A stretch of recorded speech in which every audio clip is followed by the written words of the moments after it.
What happens when two celebrities launch wine brands, but only one of them actually tells you what's in the bottle?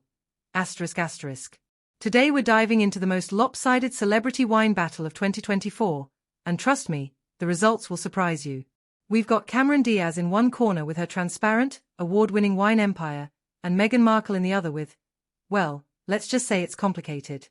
Here's what sparked this whole comparison. I was browsing celebrity wine brands, because apparently that's what we do now, and I stumbled across two very different approaches to selling wine.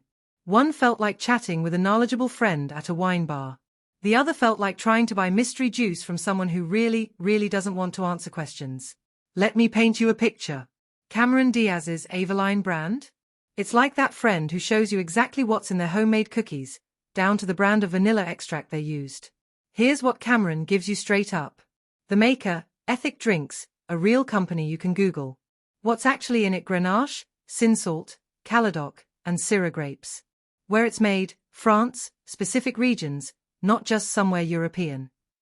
Sales numbers, over 213,000 cases sold in 2024 alone. Full ingredient list, every single additive, clearly labeled. Nutritional information, because apparently some people actually read that stuff. And get this, Cameron actually flew to France and Spain to meet the winemakers.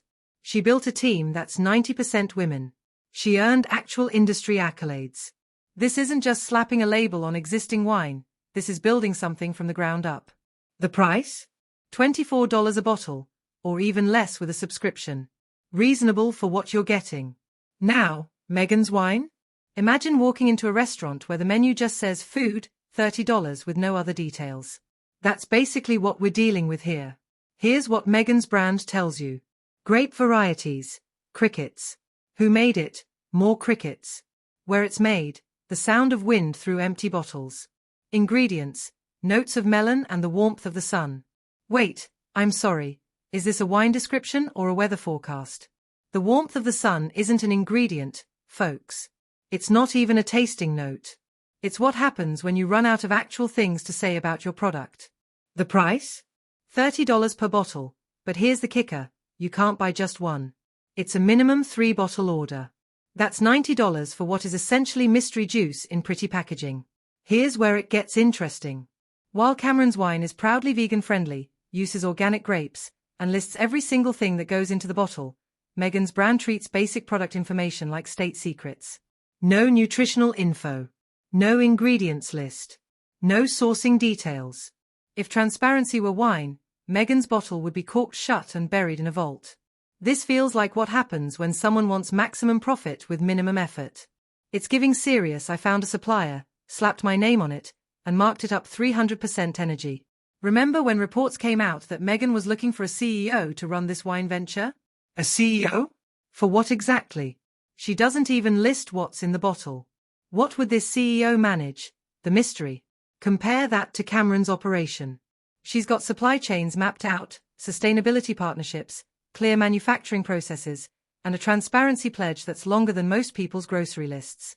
One of these feels like a real business. The other feels like a side hustle that got out of hand. Look, I get it. Celebrity brands are everywhere, and most of them are just licensing deals with fancy packaging. But there's something refreshing about a celebrity who actually cares enough to learn about their product. When Cameron talks about her wine, she can tell you about the terroir, the winemaking process, the sustainability practices.